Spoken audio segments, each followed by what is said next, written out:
अभिमन्यु कोहार, सबसे बेहतर काम भारतीय जनता पार्टी ने किया, ये उनका दावा कि ना गन्ने की एफआरपी कभी इतिहास में उतनी बढ़ी, तो किसान सशक्त हो गया होगा, तो वोट किसान का पक्का है ना अभिमन्यु कोहार?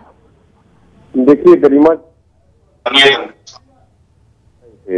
मैं उनको एक छोटी सी बात बताना चाह रहा हूँ कि 2014 से पहले वाकई में माननीय धनखड़ साहब किसान का दर्द समझते थे और किसानों के लिए प्रदर्शन भी करते थे, लेकिन 14 के बाद वो दर्द समझना भूल गए किसानों का।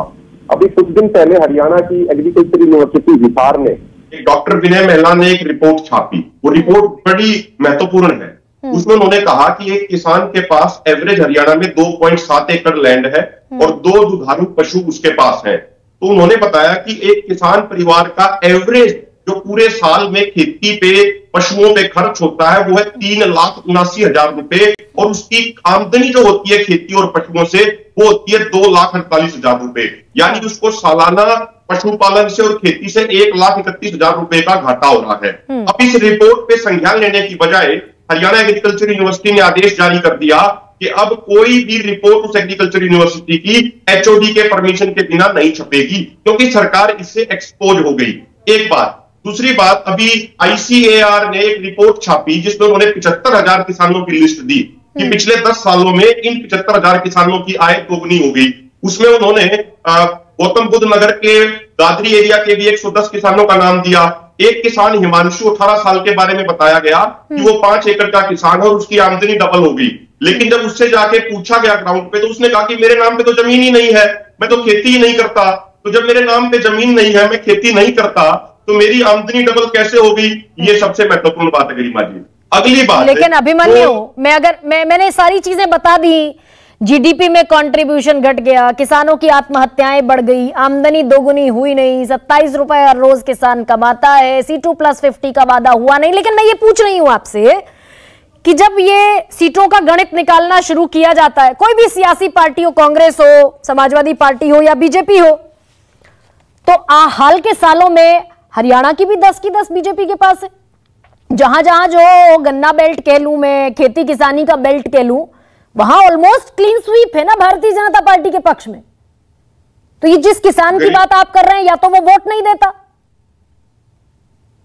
गरिमा जी, चौधरी चरण सिंह एक बात कहते थे, और ये दुर्भाग्य भी है अपने किसान मजदूर समाज का, मैं उसको मानता हूं। चौधरी चरण सिंह कहते थे कि किसान मजदूर समाज 4.5-5 साल तो अपनी मांगों पे आंदोलन लड़ता है, लेकिन आखिरी जब 2.5 महीने इलेक्शन के रह जाते हैं तो राजनीतिक वर्ग इस किसान समाज को जाति और धर्म के नाम पे बांट के इसकी वोट ले लेता है। ये सच्चाई है कि अभी किसान मजदूर समाज में हमें और जागरूकता लाने की जरूरत है ताकि हम अपने इश्यूज के ऊपर वोट डालें। ये बात ठीक है आपकी। और पिछला इलेक्शन 2019 में किन मुद्दों पे हुआ, आज भी इलेक्शन में कौन से मुद्दे चलाए जा रहे हैं, जानबूझ के किसानों के और नौजवानों के रोजगार के मुद्दे बुलाने के लिए, वो पीछे करने के लिए, वो हम सब बेहतर तरीके से जानते हैं। नहीं, जब ये चुनावी मंचों पर ताल ठोकी जाती है अभिमन्यु कि हमने एफआरपी सबसे ज्यादा बढ़ा दिया, हमने एमएसपी में अभूतपूर्व इजाफा कर दिया, तो ये समझता है किसान कितना सच और कितना नहीं? गरिमा जी, अगर किसान संतुष्ट होता तो 13 फरवरी से हरियाणा पंजाब बॉर्डर पे हजारों की संख्या में किसान क्यों बैठे हैं? अगर किसान संतुष्ट होता तो जो वो 22 साल का नौजवान शुभकरण सिंह बठिंडा के बल्लो गांव का रहने वाला, वो तो इतना ही कहने के लिए अपनी देश की राजधानी आ रहा था दिल्ली में कि माननीय प्रधानमंत्री जी, वो 2011-12 का वादा याद कर लीजिए जिसमें आपने कहा था कि एमएसपी पे गारंटी होनी चाहिए। लेकिन उसको दिल्ली आने देने की बजाय उस 22 साल के नौजवान के सर पे या पिछली तरफ उसको गोली मारी गई हरियाणा पुलिस द्वारा। 2 बहनों का इकलौता भाई, एक वो छोटा किसान, वो प्रीतपाल सिंह, वो 26 साल का नौजवान, जो सरकार को ये याद दिलाने आ रहा था अपने देश की राजधानी में कि आप स्वामीनाथन आयोग के C2+50% फार्मूले को लागू कीजिए। लेकिन सिविल ड्रेस में पुलिस की तरफ से जो लोग आए खनौरी बॉर्डर पे, उसको बोरी में डाल के, इस बोरी में अनाज डाला जाता है, उसमें एक व्यक्ति को डाल के उसको लेके गए, उसको पीटा, उसका 5 जगह से उसका जबड़ा तोड़ दिया, उसकी दोनों टांगे तोड़ दी। अगर किसान संतुष्ट होता तो किसान सड़कों पे प्रदर्शन क्यों कर रहे हैं? तो अभिमन्यु, विकल्प क्या है? करने की जरूरत ही नहीं होती। देखिए, राजनीतिक नेतृत्व एक बड़ी सच्चाई है, विकल्प क्या है किसान के पास? जी बिल्कुल, आपने सही सवाल पूछा गरिमा जी। देखिए, किसान के लिए जो विकल्प है वो है आंदोलन, और आंदोलन के माध्यम से अपना दबाव बनाना। अभी आप देखिए, 13 फरवरी से आंदोलन शुरू हुआ। हमारी एक प्रमुख मांग है कि भारत के खेती सेक्टर को WTO से बाहर निकाला जाए, क्योंकि WTO ही कहता है कि जो वॉल्यूम वाइज जो प्रोडक्शन है उसका 10% से ज्यादा MSP पे प्रोक्योर नहीं हो सकता।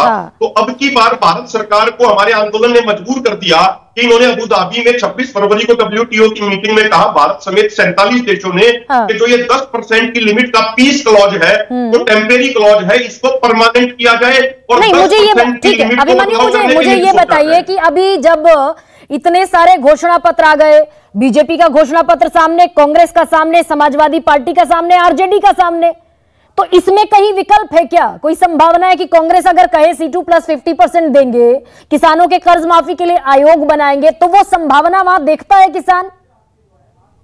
देखिए गरिमा जी, सबसे जो समस्या है किसान के सामने वो ये है, विश्वास की कमी है।